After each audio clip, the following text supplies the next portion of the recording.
Do you have questions?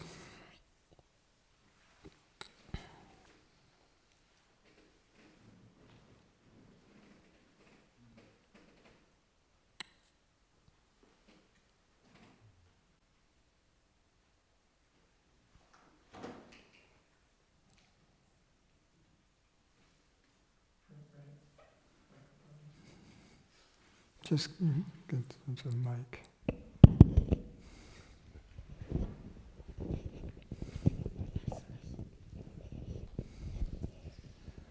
Francis, I'm confused. I'm okay with not knowing things. There's lots of things I don't know about. I'm curious. I'm so curious in things.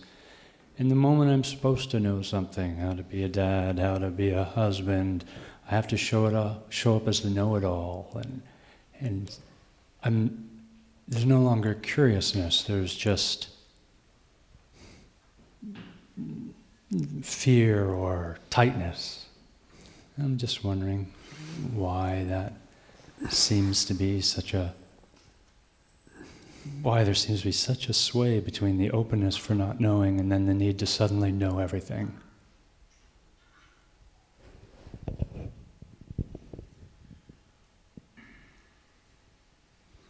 I'm not sure I understand the question.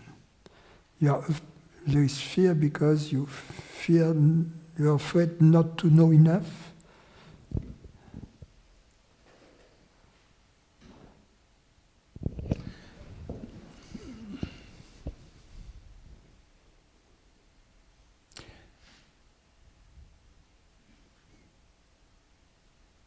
Why do I always have to try to know more than I do?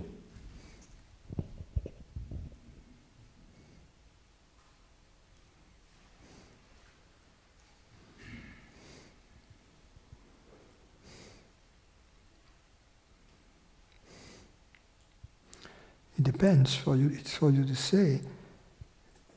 Is it out of fear, or is it a joyful curiosity? You see, that's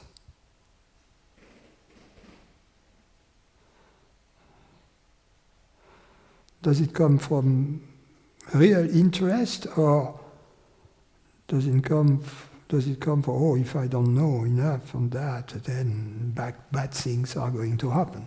So these are two different.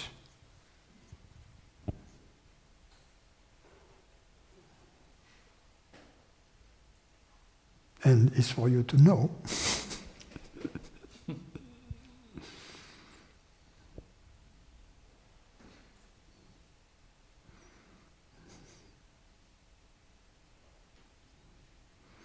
I mean, life is fun, and exploring,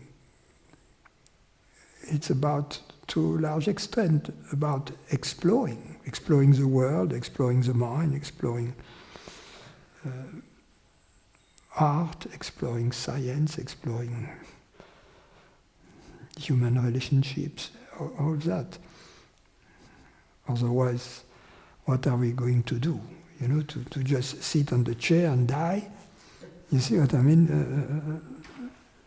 So, as long as we are alive, there is this normal interest for life itself that expresses itself differently, depending upon the natural skills, talents, inclination of each human being. We are all different. So that's, curiosity is natural if it is triggered by this joyful interest, if there is joy in it.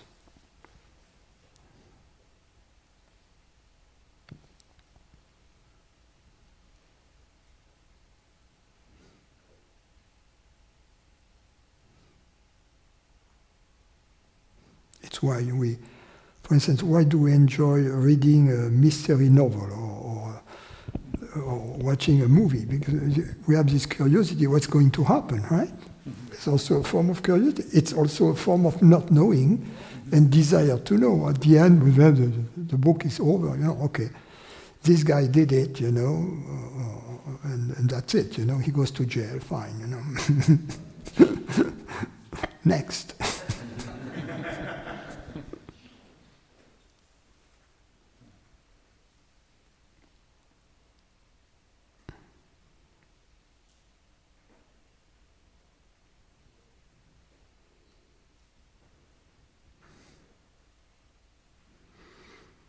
So it's very different from a fear of not knowing that, if I don't know enough, I cannot be able to perform what is required for my work, or what is required as a parent, or what is required, etc. So that's fear, and that's a different story.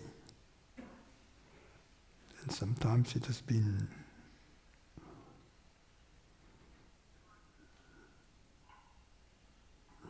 the form of the kind of education we have is not that great, in that sense that children are kind of forced into learning something that they are not really interested in, at least at 90%, instead of being driven by this joyful curiosity. So it's education is to a large extent an enthusiasm pooper.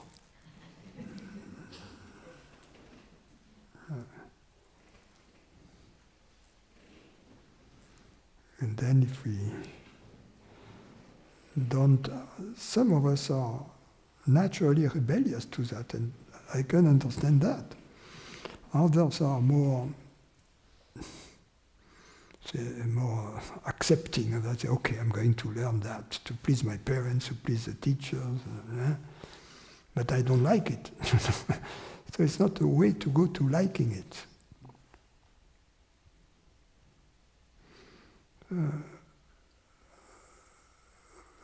Real education should be, the goal should be the happiness of the children. To make out of them happy adults, and not servants of the state, of the corporations, of whatever, of the parents, of the grandparents, of the family of the husband. I mean, all of that is bullshit. It should make out of them autonomous, free spirit, artistic spirit. We should keep the enthusiasm alive and even encourage it, develop it, nurture it.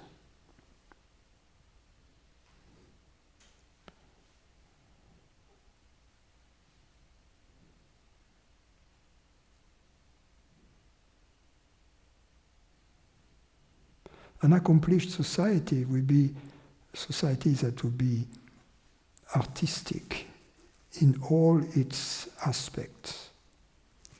It shouldn't be about the quantity of goods and services, but rather about the quality, which is inherent in the artistic spirit. I mean, true artists, it's about quality, not about quantity, right? And that comes when you love what you do. So a perfect society should be vocational. And so fostering the enthusiasm in the education of the children and assisting them in discovering their vocation or vocations.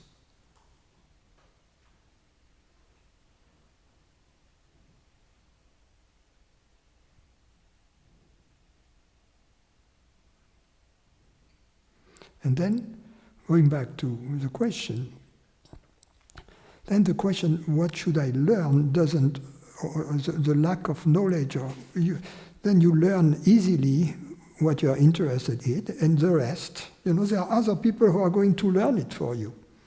Not everybody is supposed to learn mathematics, for instance. Only a few people are really interested in mathematics. It's an extreme minority. Not everybody likes cooking, or painting, or gardening, or selling stuff. There are people that are interesting. They see selling, like a game,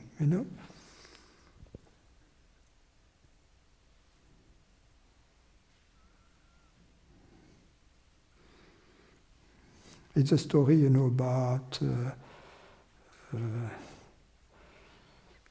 the perfect world, where the lovers are the Italians, the cooks are the French, the organizer are the Germans, and then you switch that, and it's a mess. Right? That's the world we are in.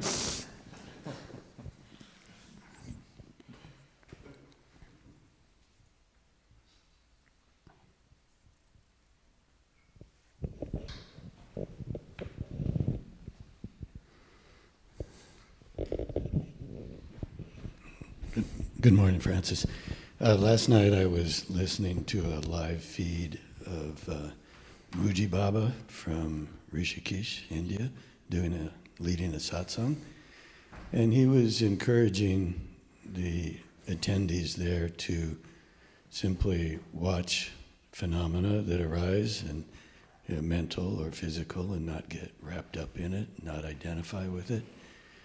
And then he went on to ask the audience if they believe that you could watch the watcher.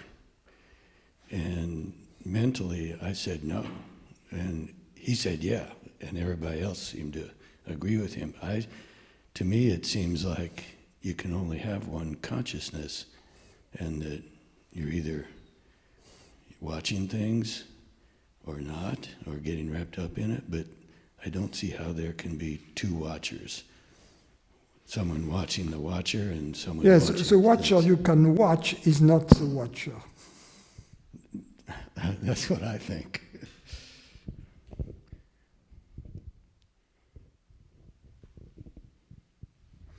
But it depends what is meant by watching.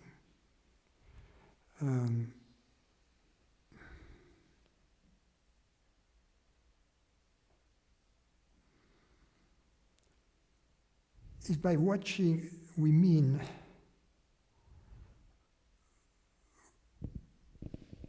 phenomenal observation, then the watcher cannot be watched.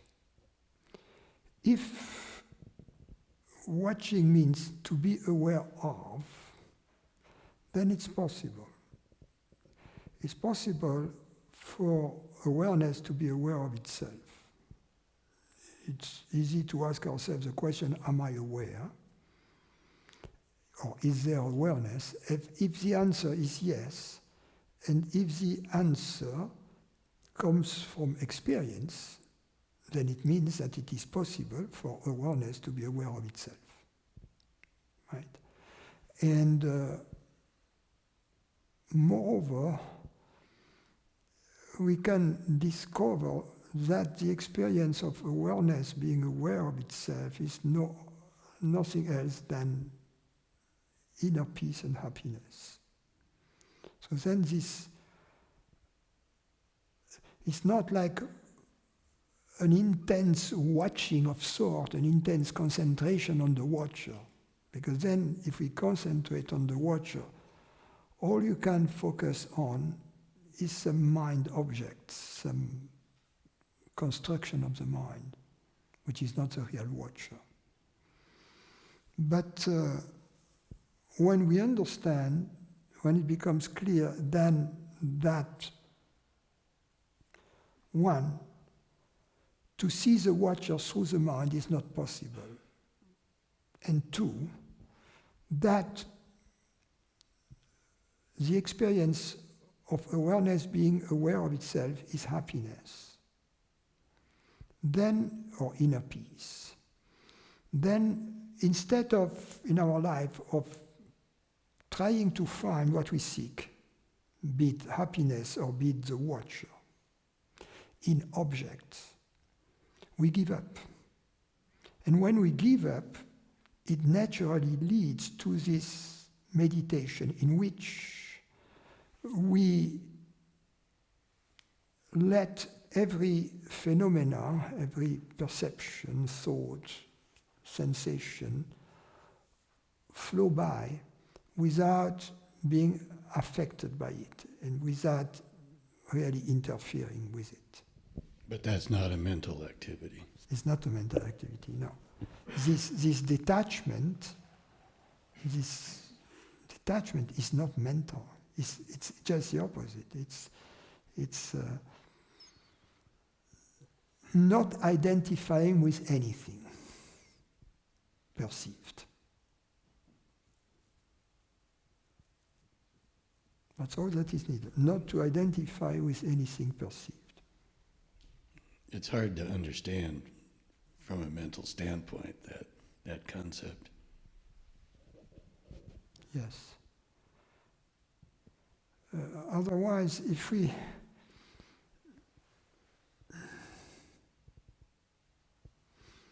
being knowingly the awareness is often misconstrued as some objective experience, some phenomenal experience, whereas in fact it is the experience of peace, harmony, intelligence, love, beauty. You see, it's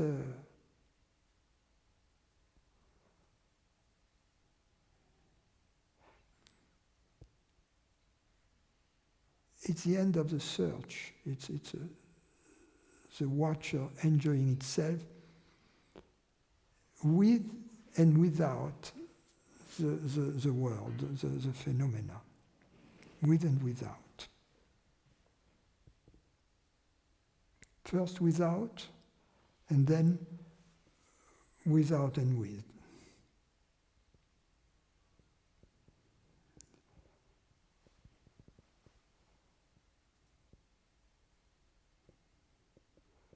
So it's important to understand that when we're interested when we are journeying on this path, the real nature of the experience of awareness being aware of itself, because it's happiness. It is not some mind concocted focusing onto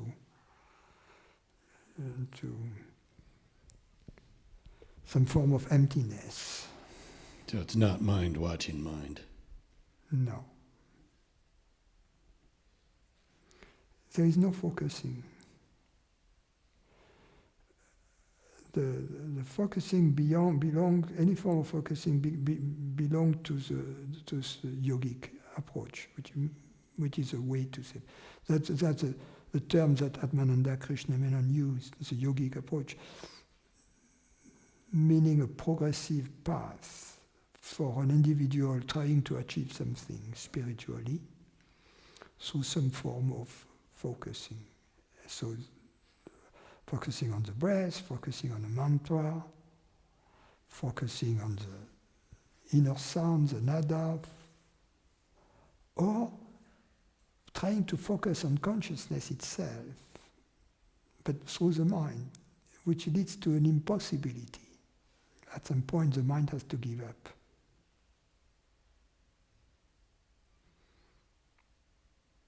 So that's why you see that also in the Zen, this focus, and until you're fed up, you let go, and then of course you experience a big satori at that moment. It's normal.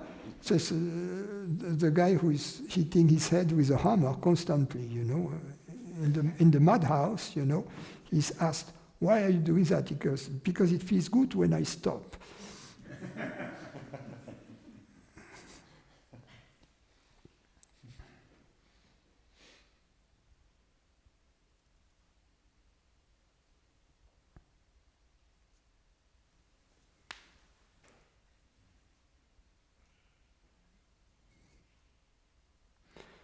A question online.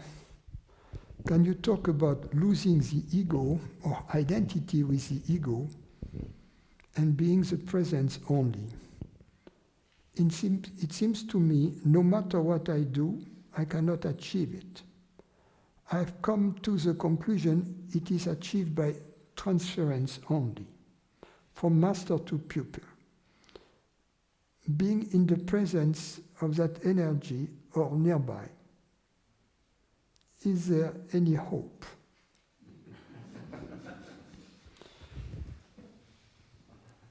There is hope the moment there is the desire for it. But I want to go back to your statement, which tells me something. Can you talk about losing the ego or identity with the ego?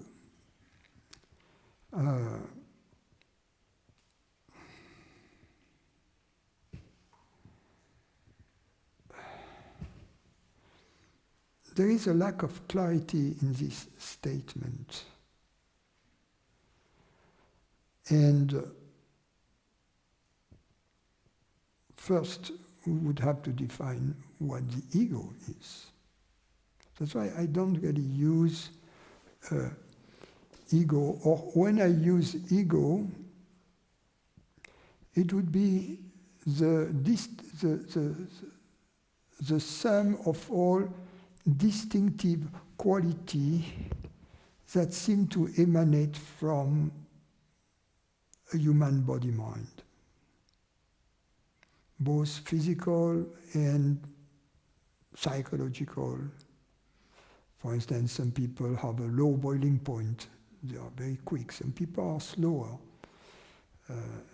Some people are tall, some people are small, etc., are short, etc. So all these differences, all these qualities are what I would call the ego, or the personality. And that is given to us by two things, nature and nurture, by our genes and by our past experiences, our learning. Now there is that, and there is consciousness. And consciousness is whatever it is which is hearing my words right now. Whatever this reality is, which is hearing my words, is what I call consciousness. And consciousness is obviously also what I call me, because I say, I am hearing these words. So it's obviously me. And then the next question that arises is, what's the connection between me, I, consciousness, which is also my identity, because my identity is what I call I, right? The reality hearing these words. What is the connection between this reality, which is hearing these words, and what I have called the ego? In other words, all these defining qualities that define what I call a body-mind. I mean, they are almost infinite, right, these qualities. What is the connection between these two? Now, ignorance is identification of consciousness, of our true identity, with the body-mind. What does it mean? It means that there is a belief that this consciousness or identity is dependent upon the ego, the body-mind, and that it is kind of one more emergent quality that emanates from the body-mind. In other words, that it is not a reality unto itself, but that it is dependent on another reality, which is the body-mind. By the way, if we say that, if we believe that, we should go even further and understand that this body-mind is not a reality unto itself either, because it is very much part of this universe, and this physical universe is a higher reality than the body-mind, which is in it. Therefore, the reality is that if we make the assumption that consciousness is a property of this body-mind, it follows that consciousness is a property of this universe. And that therefore, the real reality which is here in these words is the universe. So,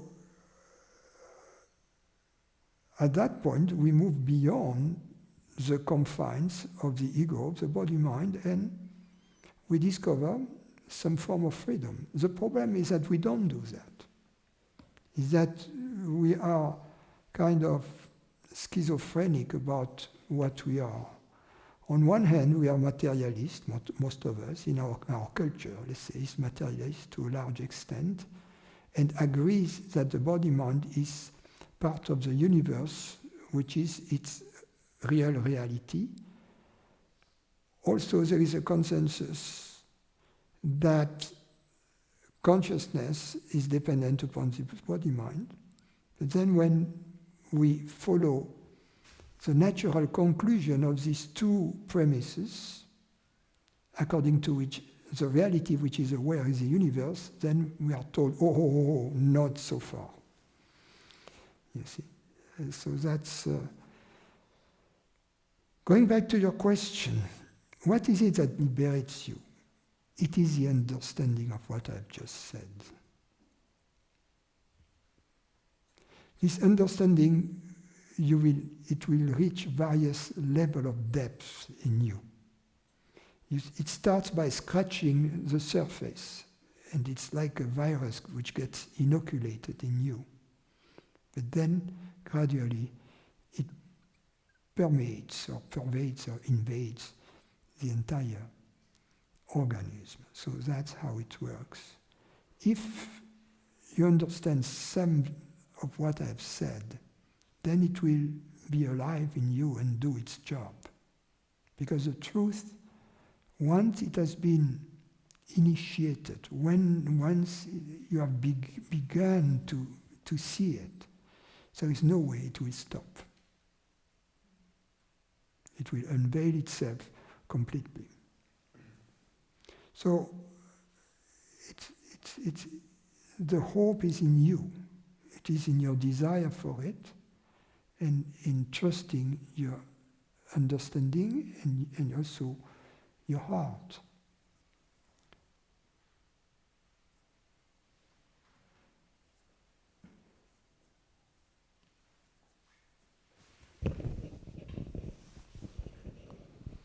Hi, Francis.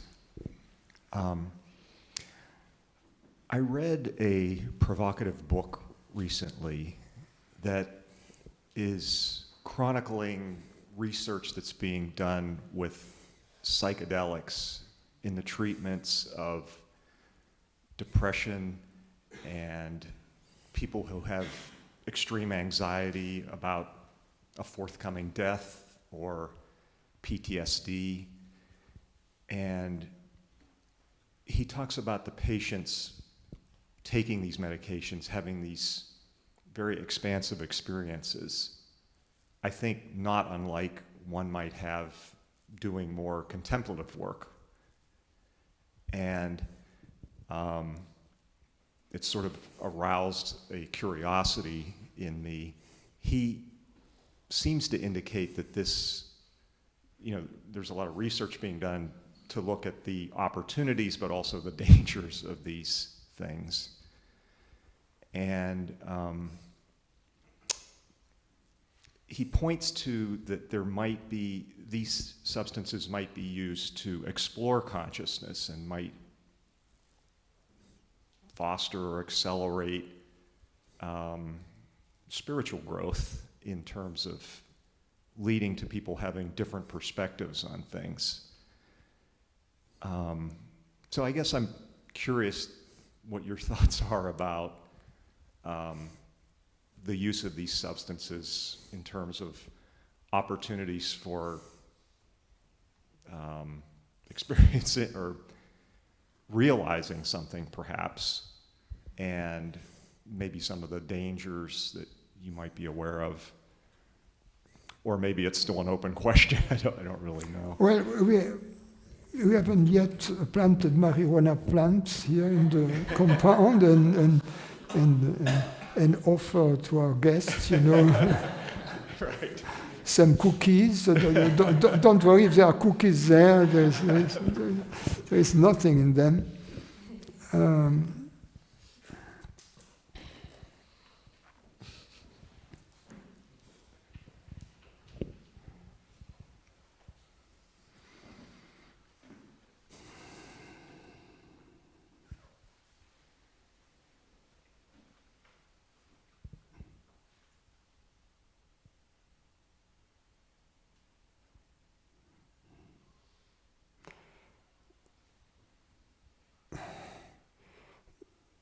The use of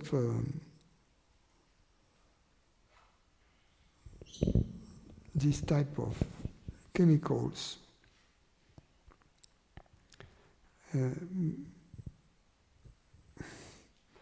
kind of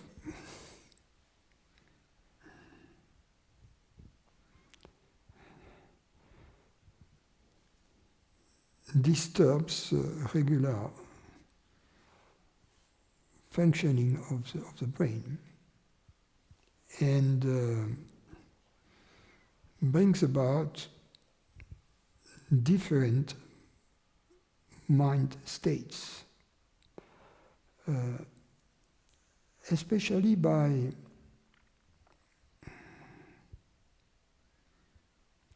inhibiting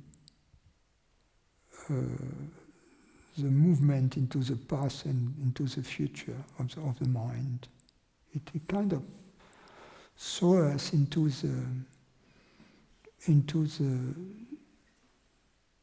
the perceptions that are in the moment itself. I don't know whether it works by inhibiting really the projection into the future or the memories of the past, or whether it does that by exacerbating the sensorial information that is captured in the present. I don't know, maybe, but when I have tried that, I have experienced this heightened sense of perception. So, but that's a state. And you cannot live your life constantly in this state, saying, oh, look at the table, this little mark on the table, how beautiful, have you seen that? Have you seen this little mark? Oh. You see what I mean? Yes. Yes.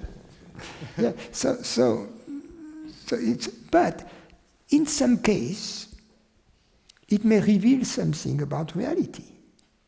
You see, but a divorce, the sudden loss of a loved one, or an illness, or someone hitting you with a 2x4 behind the back, may trigger also a life-changing, we don't know, grace can blow from many places. But to use it as a tool, I am very, very, very suspicious about that.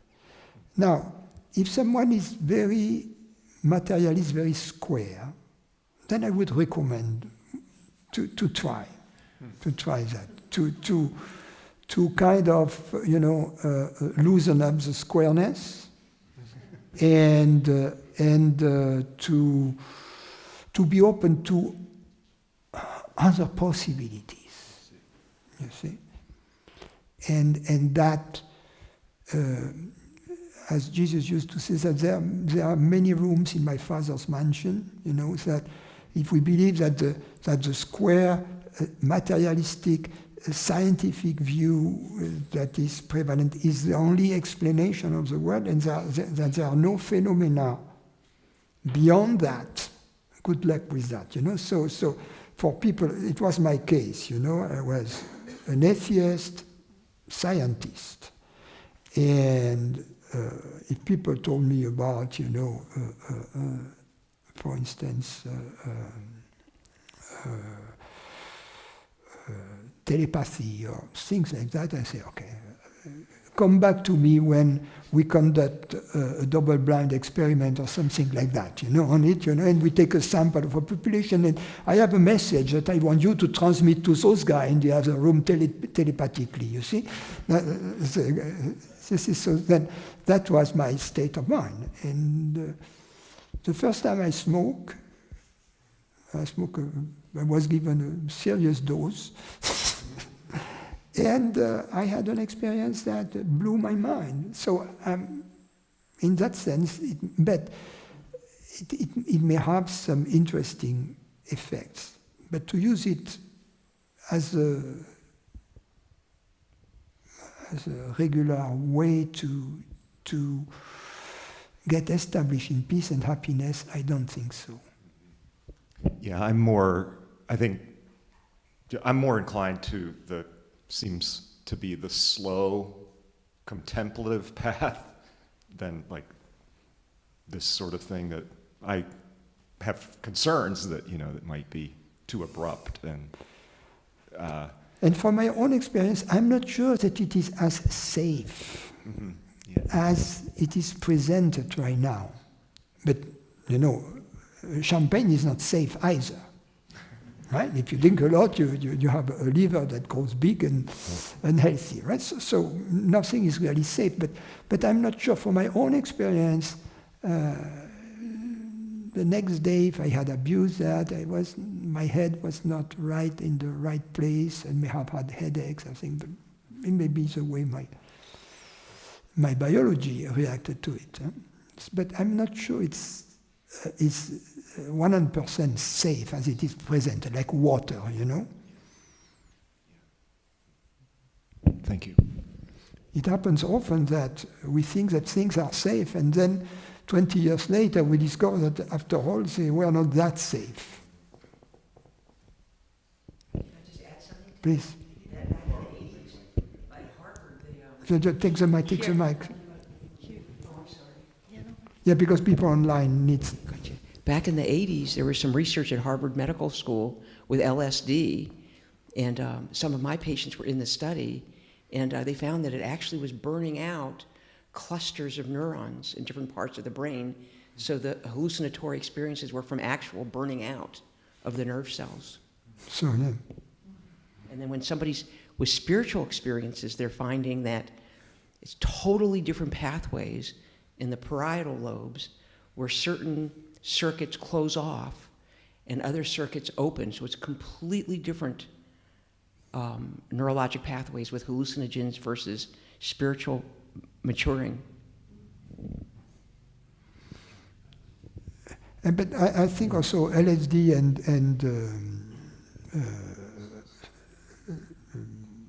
psychedelics such as marijuana are also act differently, Marijuana acts differently than LSD on the brain. Which one? Marijuana Oh, you remember? Oh, yes. is different. Totally different, yeah.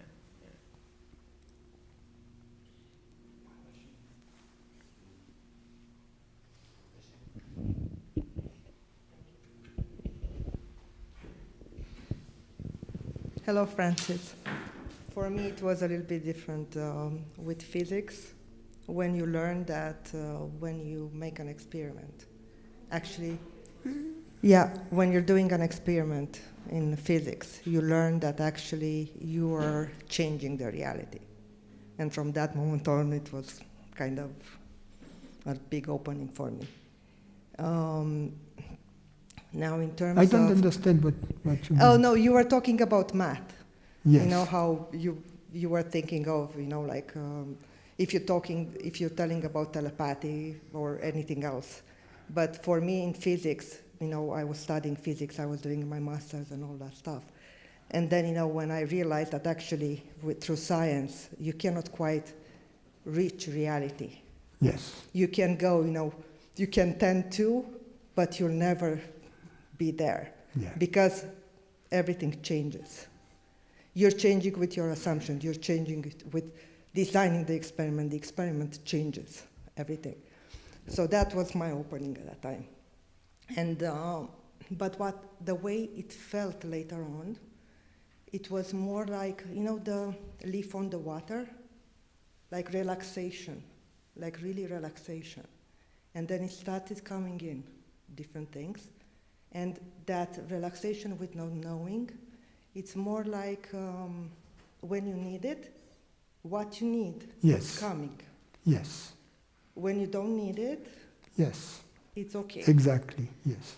When it's that the fish fighting in the water, even though it has the water, is when the mind comes and supersedes because you have some patterns, either from the back, like experiences, and then you hit this moment, and then it's like, oh, it must have been that, or it can happen this, because you're expecting certain things based on your past, or your mind interferes with certain other patterns, I don't know, maybe what you read or something else, expectations. And this is when I feel that a fish, it's kind of fighting a little bit, and then it reminds itself, and then it relaxes again. So it feels more like that. So my question is more, basically you have to continue to this, even though, like ego starts acting up at some point. It was my experience, like really big time. It started slower, you would watch it. You will see it, and then, it starts blowing up. And then, it kind of deflates itself because you're just leave it the way it is.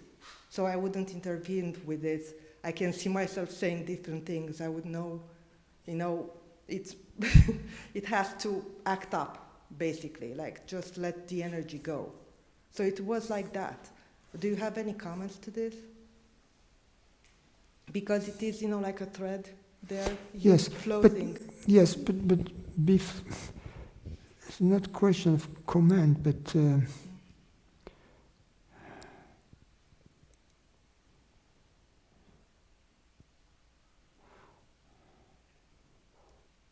what is your deepest understanding about what you are?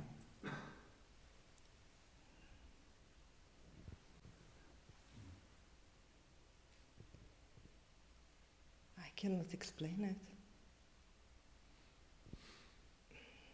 Because I cannot define it. I cannot say it's this or that. Like I tried even, to painting.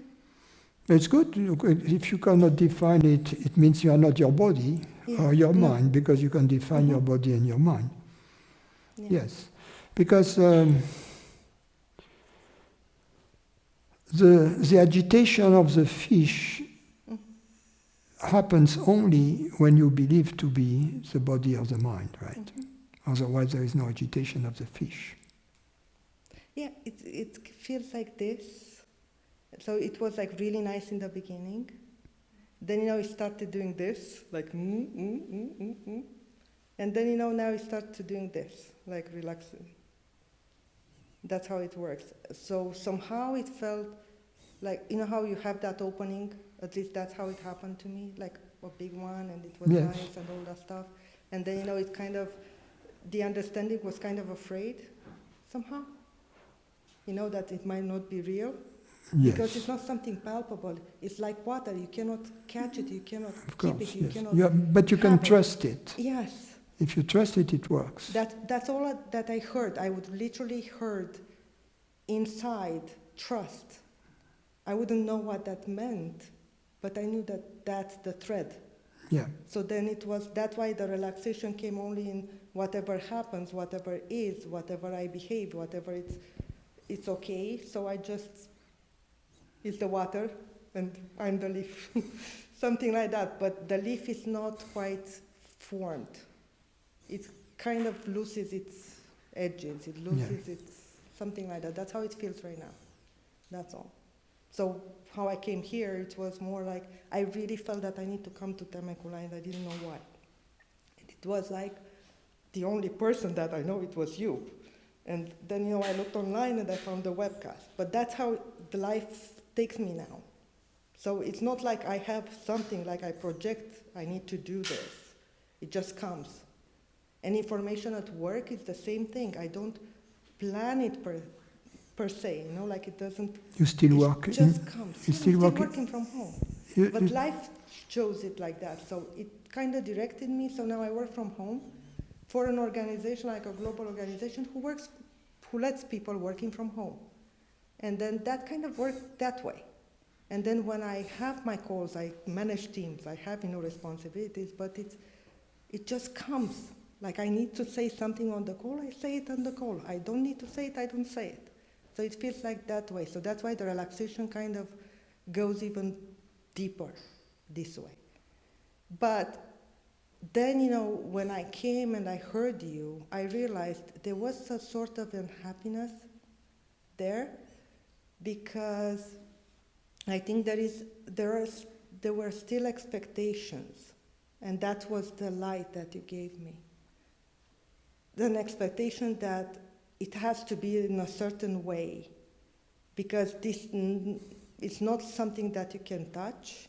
So everybody says, oh, you need to see the light, or everybody has its own stepping stone, let's say. And it felt that you need a teacher, because the teacher gives you this kind of assessment, but not verbally necessarily, as being there, like just feeling it, just through that presence, and that's it. And then, as you said, like multi-verbal, listening, feeling, everything else in the combo kind of does that to you. It's okay? Yes, it's perfect. Anybody else?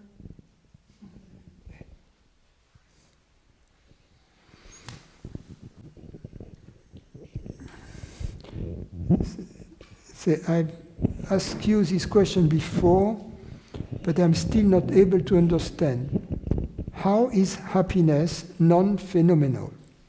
It seems so phenomenal, and the best phenomenal experience we have. When you speak about awareness being aware of itself, being the same as the experience of peace and happiness, I don't get it. Is phenomena just a concept after all? I'm sorry to ask this again, but I'm unable to understand. Okay.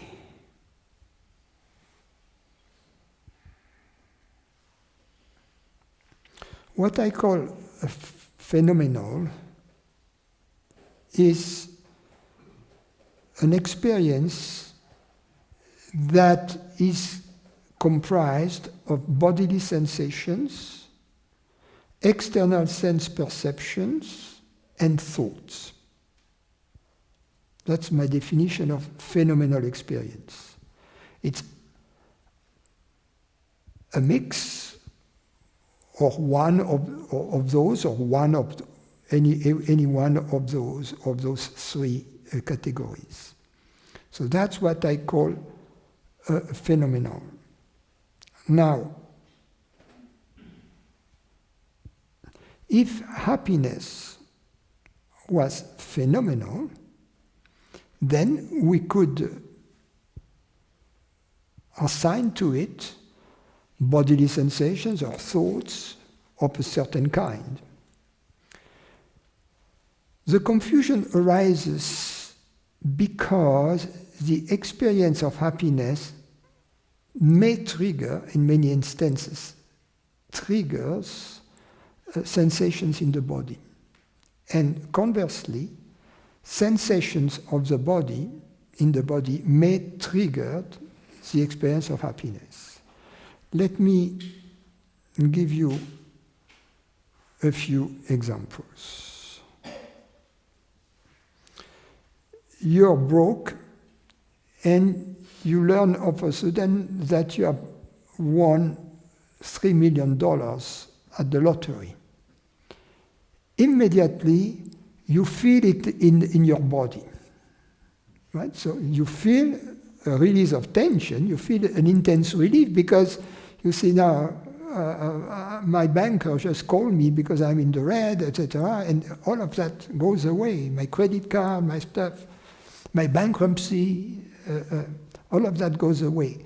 So immediately you feel this relief. This relief manifests as a flow of emotions in the body that are bodily sensations. Emotions are movements in the body. That's a case when what happened is before that you were in this anxiety, and upon learning the good news, this anxiety all of a sudden vanished. So you experienced a moment of fearlessness. A moment of fearlessness is your true nature. The good news kind of propelled you for a moment, for a tiny moment, into your true nature. And this relief, in turn, created all this flow of experiences in the body. And then you claim that these experiences in the body are the happiness, whereas in fact they are only the byproduct of it. And conversely, it can be that a certain type of bodily sensation also creates an experience in the body of peace and happiness. For instance, you are very hungry or very thirsty, and finally you reach the source and you drink. And at that moment, you have this experience in the body of the water flowing in your body, and you have an experience of happiness. In fact, it's not happiness. What is experienced in the body is called pleasure and pain. And similarly, there is, just as there is physical pleasure and pain, there is also, of course, psychological pleasure and pain. So we have the tendency to confuse psychological pleasure and physical pleasure with happiness, and then to make them phenomenal. But what we mean by happiness, if we think about it, is something different from pleasure. Because pleasure is obviously an intermittent and fleeting state. Whereas what we construe as happiness has a more extended duration. For instance, we see, oh, this person is a happy person. It doesn't mean necessarily he's happy right now. It may mean he's happy, generally speaking. He's a happy camper. He's a happy character. So happiness is seen as something that extends more, but in fact, still as something objective. We have to get one step further and understand that happiness is non-phenomenal at all, and that it is simply the experience of our true nature, of our infinity. It is the experience that puts an end to the burden of becoming. We are not something in becoming. We are something which is. We are not something which is becoming. We are something which is. And this isness, this puts an end to this struggle, to this sense of lack. And that's inner peace. Inner peace is not in duration. Inner peace is in eternity. So we connect this eternity, and then out of this peace, joy emerges. So joy is, as I often say, it's not, I'm not the author of it, but I like it. Joy is peace in motion, and peace is joy at rest. I cannot check my email. For some reason, copy your message and paste it on the chat. I cannot. For some reason, just this email doesn't open. Let me try. Yeah. It's not opening.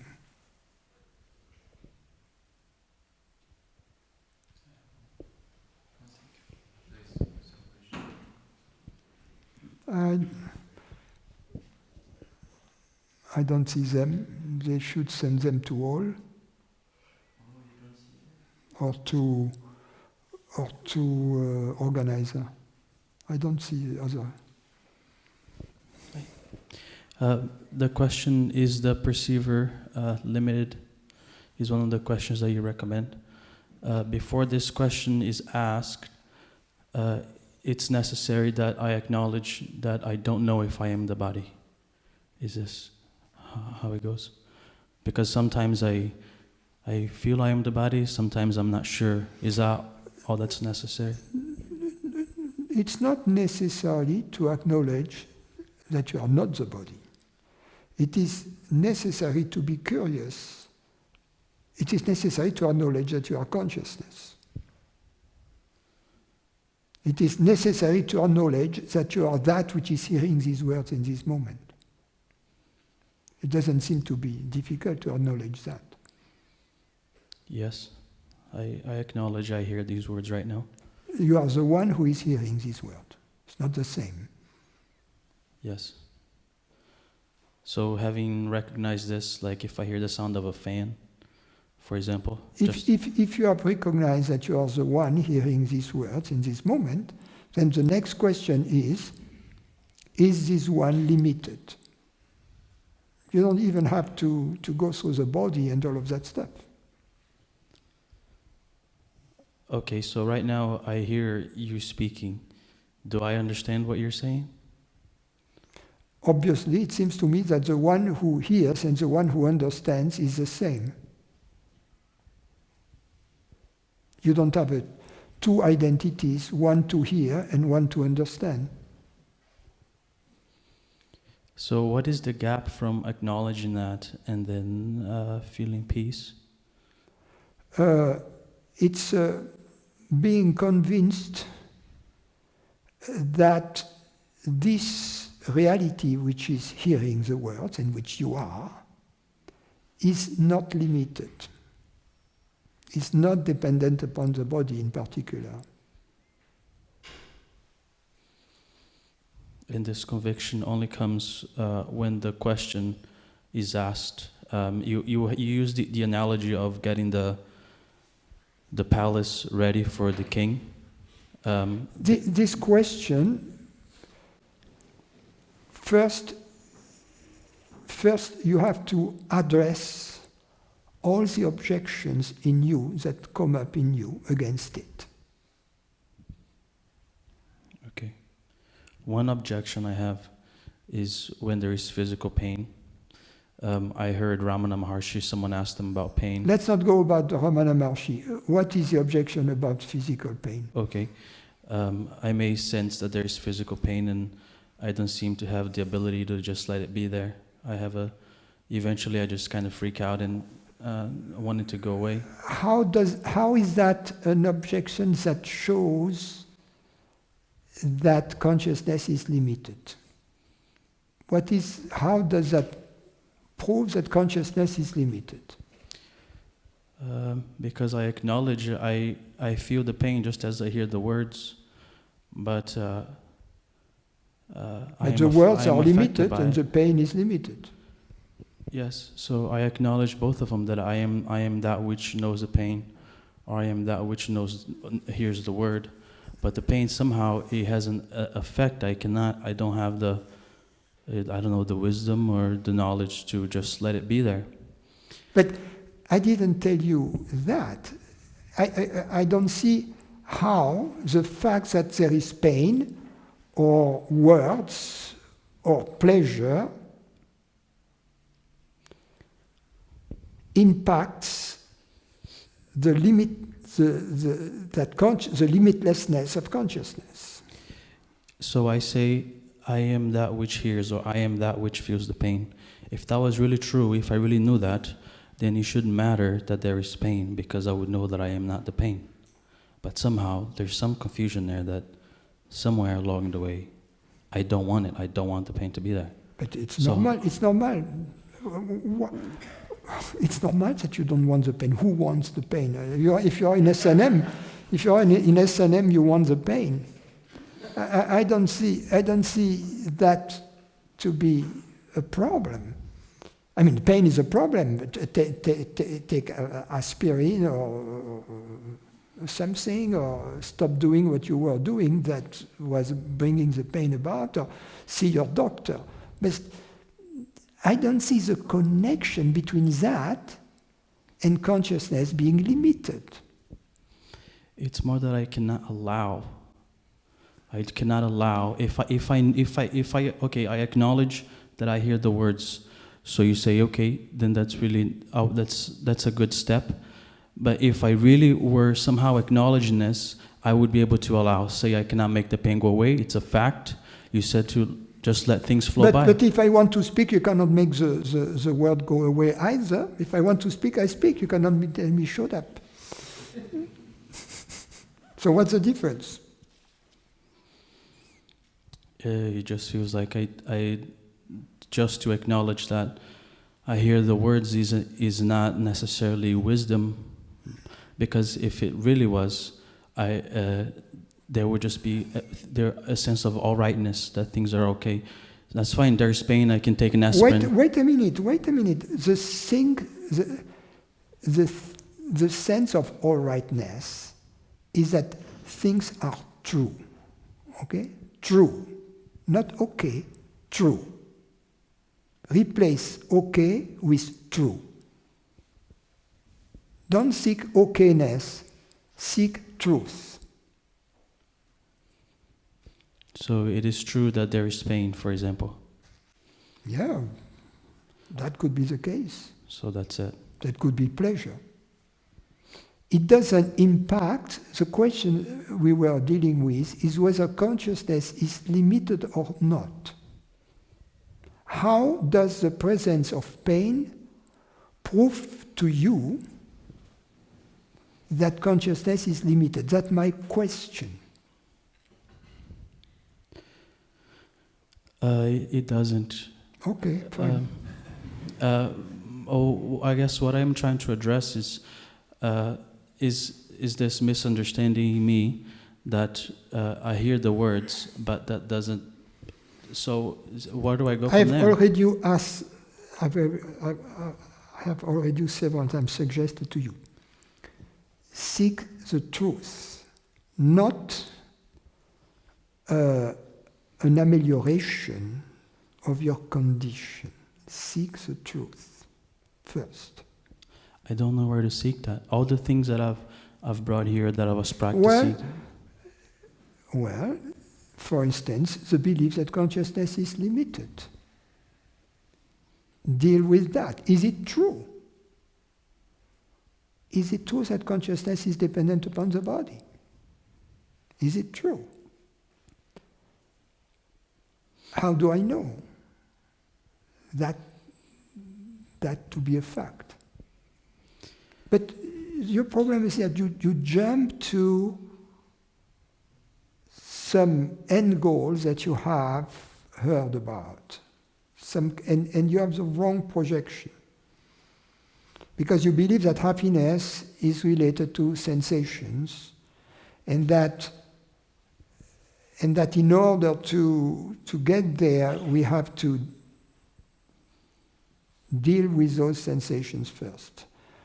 In fact, we have to discover that happiness, true peace, is independent of the sensations.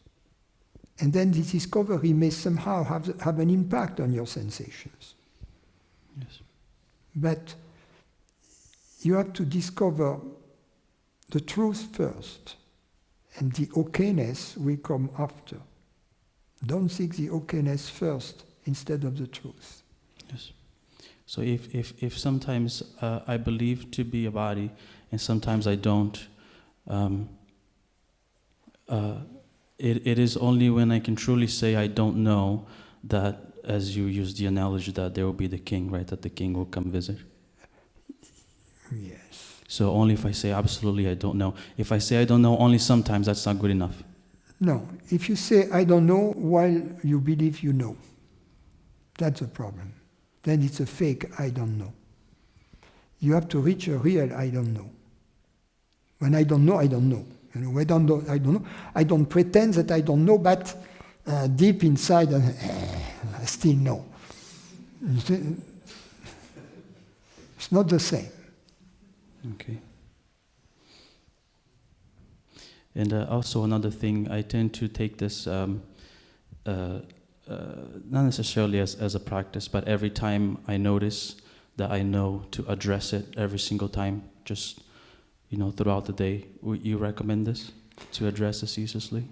I would recommend it not to practice, but to be interested in the truth about, first, to be clear, I am consciousness. That I know for sure, that I am the one which is hearing these words right now, right? That you know for sure that. And you know for sure that you are the one who perceives, right? The world. You are the one who understands my words. You are the one who perceives your body. That's what I call consciousness, right? The one who perceives. So that's the identity you are certain of. You are certain that this is your identity. Okay. And then, from that certainty, you have to revisit, to question other things that you used to hold for certain that are questionable. For instance, is this consciousness that you now know to be the perceiver of the thoughts, the perceiver of my words, is it somehow dependent upon the body? Of course, there is a connection between consciousness and body. But which way is it? Is it that consciousness perceives the body, or is it that the body creates consciousness? I perceive the body. Well, but we believe also that the body creates consciousness. So then you have to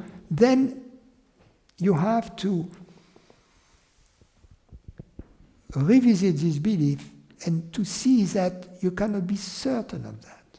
That's all. And then you have a big doubt about it. So long there's a seed of doubt, that will be the fatal. You need to have a total doubt, a 100% doubt. You need to start from the place asking, what do I know for certain? And I was trying to show to you that what you know for certain to be is the one who perceives.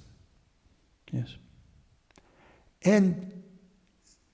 But you believe at the same time that you know other things, that the one who perceives is this body. And you have to take this belief, you have to investigate what is the evidence for it.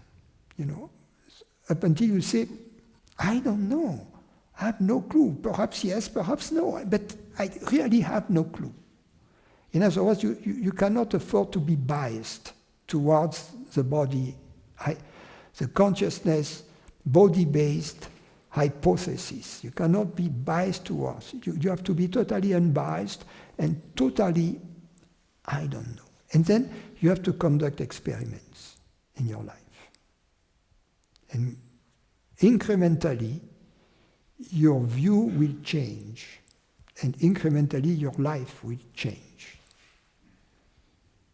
Okay, thank you.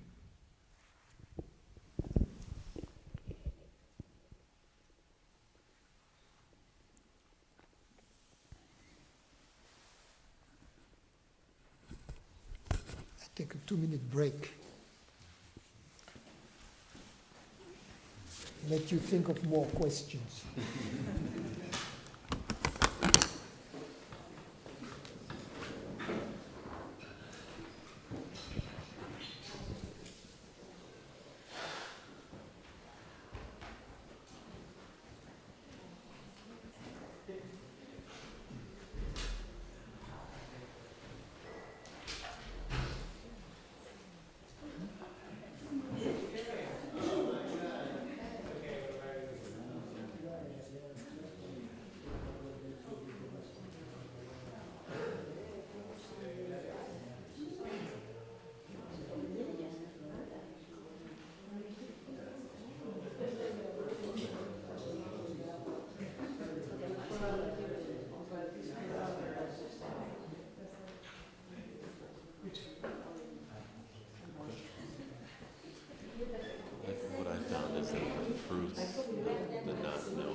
start your life. Your mind still never grasps. You know.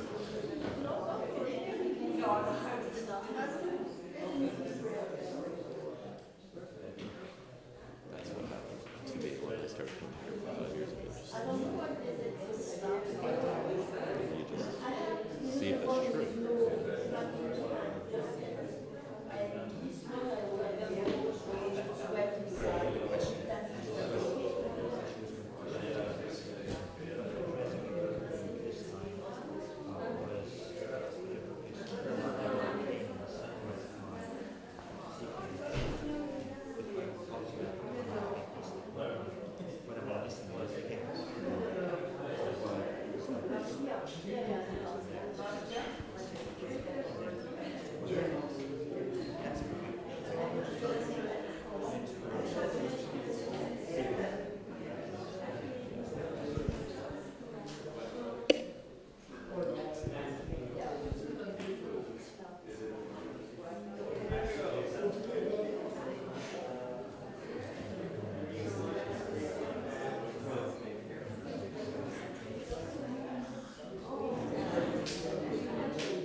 Okay, next question here. In my experience, there appears to be two types of ignorance. One is the ignorance of egoic false beliefs of separation. The other is the divine ignorance of not knowing who I am, which reflects an unfurnished awareness in the here and now of present experience. The path seems to be to rest intentionally in this divine ignorance so persistently until this quality of awareness becomes natural and no longer requires willful intention, becoming pure and effortless, at which point one is taken by this silent presence as a permanent state of being /identity. Would you please comment? Okay, the first comment is what I call ignorance is only the first kind. It's a false belief to be a separate consciousness.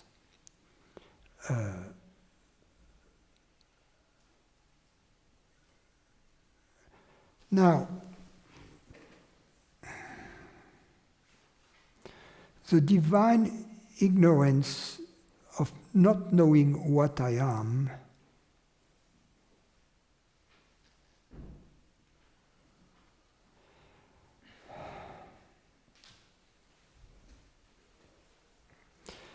it depends what you mean by that.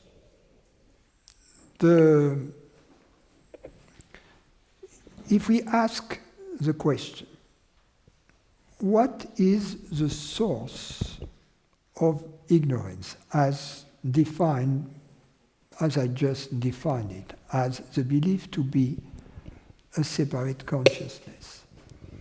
What is the source? What creates this ignorance? Since there is only one reality, it can only be this reality that creates this ignorance. So this ignorance could be also called divine ignorance because this source is the divine. There is no separate entity responsible for ignorance. It's very important to understand. What is it that causes ignorance? It's God. I'm sorry, it's God. So it's divine. Ignorance is divine in that sense. And besides, the moment we understand that, we respect ignorance in others. Why? Because we see others as God, or the ultimate reality, choosing to play this game in this person, as that separate entity. So then there is no real desire to go out there and to convert the world to non-duality. You see? There is no need to do that because there is respect for ignorance too. Now it's different if people come and, like you, ask a question, then that's different. Because that which asks the question in you is the only power there is, which is consciousness itself. And that's this power I'm speaking to. You know, you want to know what you are? Consciousness. You are that which is hearing these words right now. That's you. That's your identity. Now,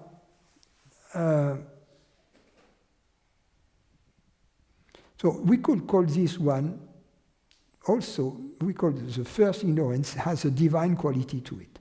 And then he goes on, the other is a divine ignorance of not knowing who I am, which reflects an unfurnished awareness in the here and now of present experience. Yeah, consciousness is this unfurnished awareness. I mean, unfurnished.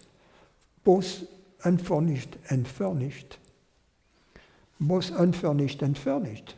It is unfurnished in the absence of object, it is furnished in the presence of perceptions. The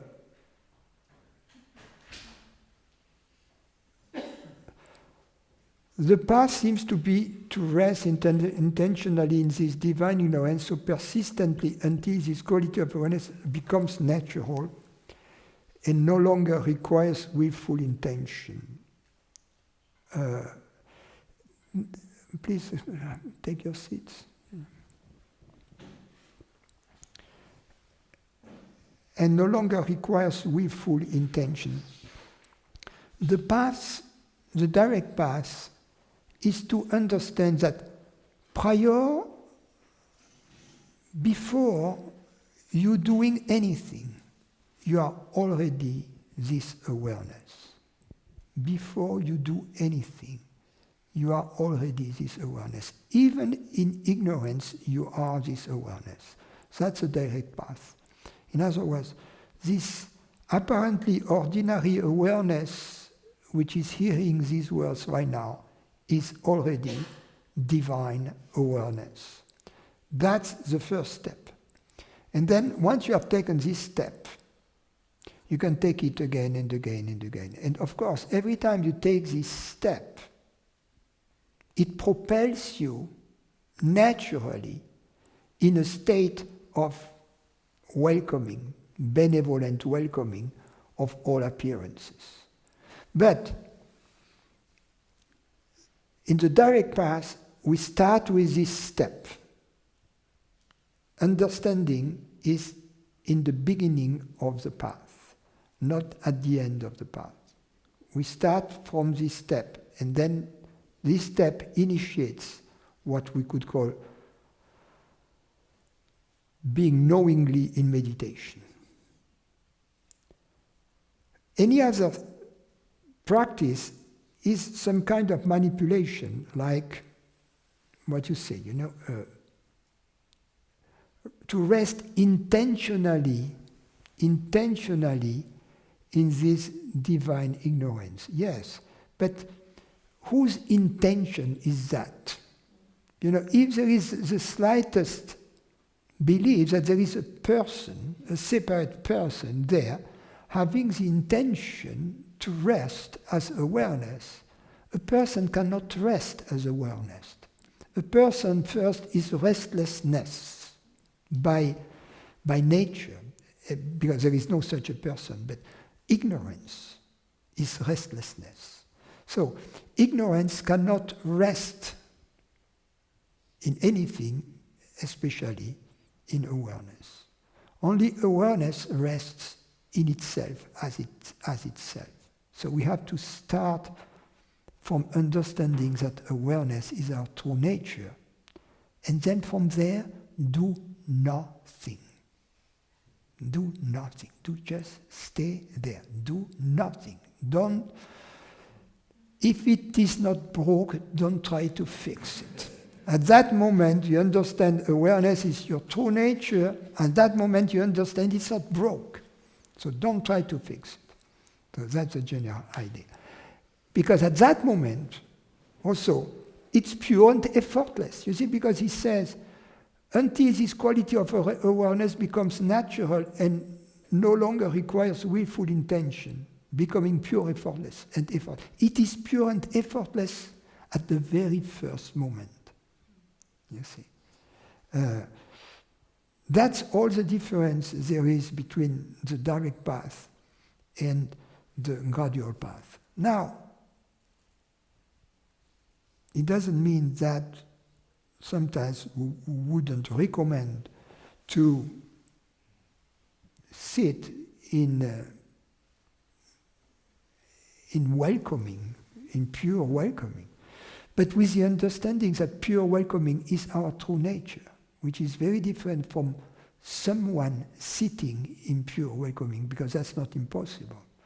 But the moment we understand that awareness is our true nature, is naturally benevolent and naturally welcoming and naturally indifferent to what is being welcomed, then at that moment we have a path. But this path is not in the future. This path is right now. At that moment we are this awareness, we are this welcoming, we are this benevolent indifference. Ujis says, I'm getting tired of playing along with ignorance in others. It seems a dead end. Yes, right, because there is nothing you can do then. It is a choice consciousness has made, and I'm not in a position to make others unchoose their own choice. Right. I'm planning some changes in my life to have more autonomy. I mean, autonomy as Jean Klein describes it in his books, what would be your tips for this desire to get fulfilled? Well, we have been talking about that from the beginning of this dialogue. Ask yourself the question, what am I? Discover that you are the reality which is hearing these words right now. Ask yourself the question, is this reality limited, mortal? As far as I know.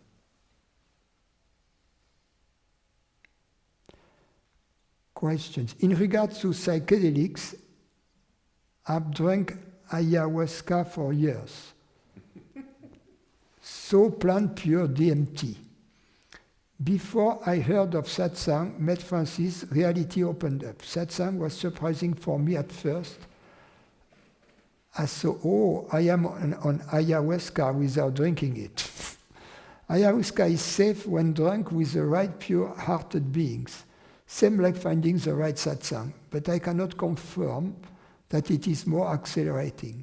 I feel this depends on your inherited genes and past experiences. Well, thank you for this information. Now, other question. I am confused by my relationship with my body. I've heard you say that you are no more of the body-mind than the flower in the vase, and that your body is your drone. These are very helpful insights for me. Still, the body does take up a lot of space in one's life, just as a practical matter. I have no problem when it comes to experimenting with think, feel, act, as if I am universal consciousness.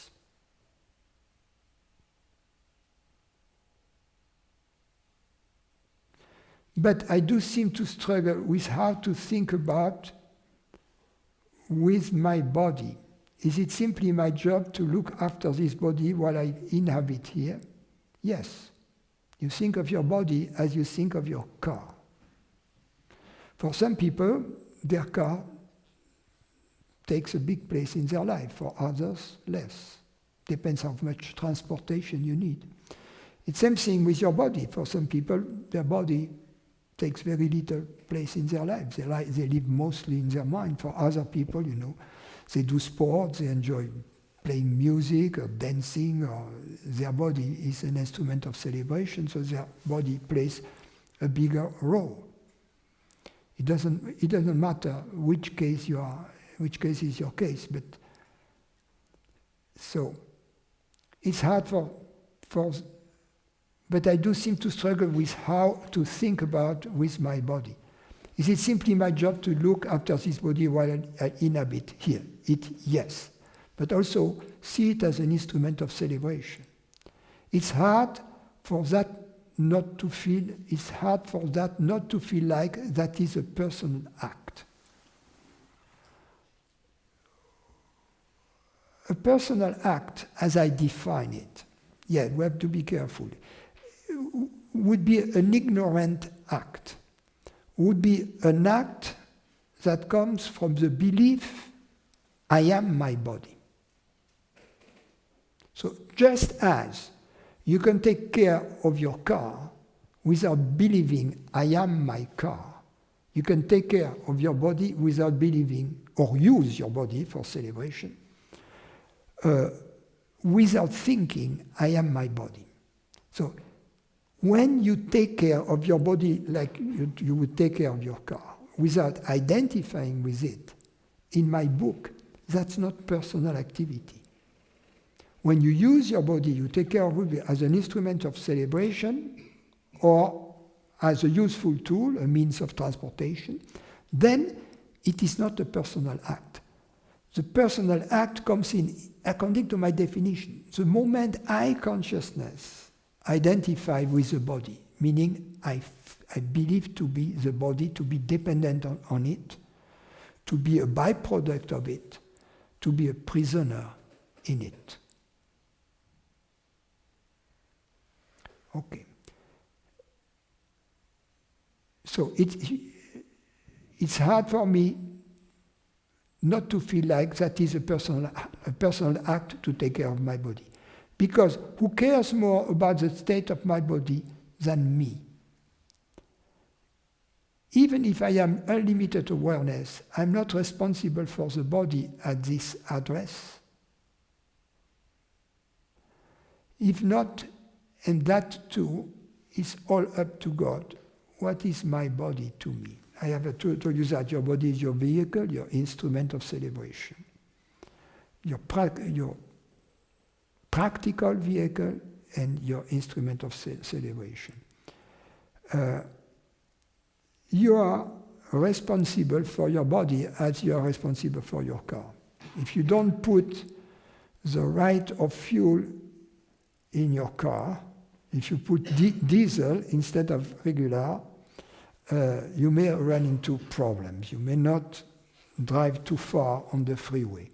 So you take care of your body in the same way as you take care of your car, impersonally, without identifying with it, or in the same way as you take care of your musical instrument or of your tennis racket. Other question: is there a way to distinguish between psychological problem and the spiritual crisis, as sometimes both have to be dealt differently? And if someone decides to take antidepressant, for example, can this medication avoid or disturb realizing the truth?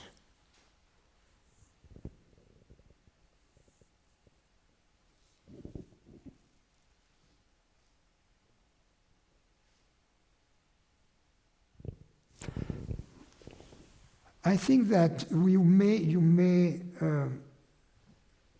refer a spiritual crisis as some seemingly psychotic event. The origin of it would be a glitch on the spiritual path, and that may happen. I've seen that happen. It's a relatively rare occurrence, whereby someone who is following the spiritual path, let's put it this way, a real spiritual path, right? Not a pretend teacher, but a real teacher, would have something that would look like a psychotic episode. The difference in this case would be that there would have been no similar episode in the past, and no episode thereafter. It would be a one-of-a-kind occurrence. And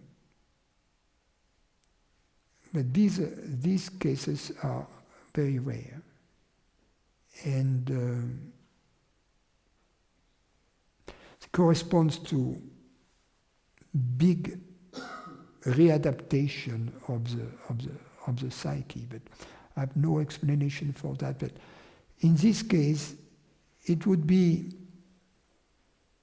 advisable, if it is a first-time event, a first occurrence, and if it would happen, for instance, after visiting a teacher, immediately after a retreat, after an intense exposure to this type of event, it would be advisable not to rush to medication and to give like 2 weeks, if the situation can be handled easily, 2 weeks to allow for things to settle. And then watch for sometimes whether there would be a relapse. Then if there is a relapse, it is not the type of episode I talk about, then I would seek medical help. So I would seek medical help. If the situation cannot be contained, or if the situation wouldn't go back to normal gradually after one week, or if it is not a first occurrence. What do you think, doctor? We have a physician, a psychiatrist in attendance here, so.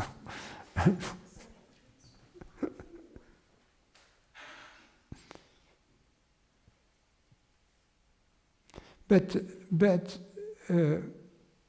I'm not, because the question says, if someone decides to take antidepressant, for example, can this medication avoid or disturb realizing the truth? I don't think so. I think in many cases it's better to be functional.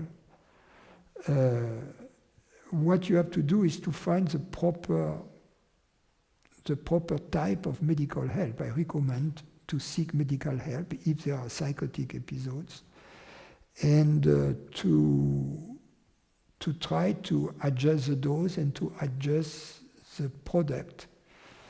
You need an intelligent and compassionate doctor who is going to really customize the treatment for you, and not just prescribe by the book and in a mechanical way.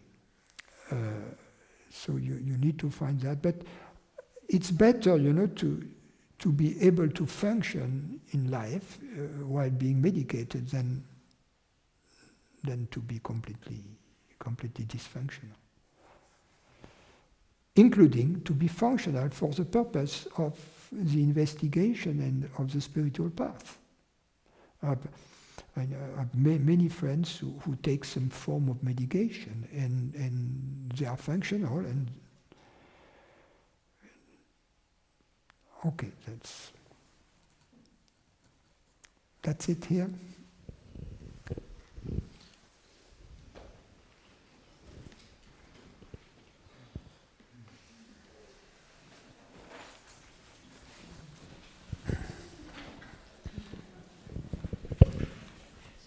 Yes?